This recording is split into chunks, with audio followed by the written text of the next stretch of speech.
IMF کی شرائط اتنی آسان نہیں ہوں گی، رواما IMF سے اسٹینڈ بائی معاہدے کی قسط مل جائے گی۔ وزیر اعظم شہباز شریف کا وفاقی کابینہ سے اجلاس کا کہ IMF پروگرام معیشت کی بحالی کے لیے ناگزیر ہے۔ ملک کی معیشت استحکام کی طرف گامزن ہے، معاشی اشاریوں میں بہتری دیکھنے میں آئی ہے جبکہ مہنگائی میں بتدریج کمی خوشائن ہے۔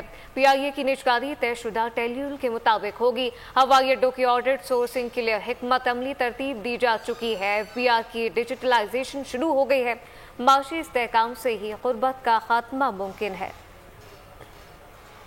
IMF کے ساتھ اسی مہینے امید کی جانی چاہیے کہ جو سٹینڈ بائی ایگریمنٹ تھا اس کی جو آخری قسط ہے 1.1 ارب ڈالر کی، وہ اس مہینے IMF کے بورڈ کی منظوری کے بعد وہ مل جائے گی۔ ہم سمجھتے ہیں کہ IMF کا ایک اور پروگرام جو ہے وہ ہمارے لیے بہت ضروری ہے، جس سے کہ معیشت میں استحکام آئے گا، انٹرنیشنل جو انسٹیٹیوشنز ہیں ان کو زیادہ اعتبار آئے گا۔ یقیناً اس نئے پروگرام کے جو خد و خال وہ سامنے ابھی آئیں گے، جب گفتگو ہوگی تو یقیناً IMF کی ٹرمز جو ہوں گی وہ کوئی اتنی آسان تو نہیں ہوں گی۔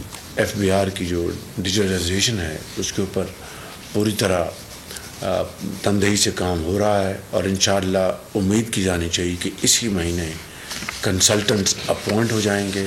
جو خسارے میں چلنے والے PI کے اوپر پوری طرح جو سٹیپس اٹھائے گئے ہیں، اور امید کی جانی چاہیے کہ جو شیڈیول طے کیا گیا ہے PI کی نجکاری کا، اس کے اوپر انشاءاللہ عمل درآمد۔ سبسکرائب کریں اور بیل دبائیں تاکہ کوئی خبر رہ نہ جائے۔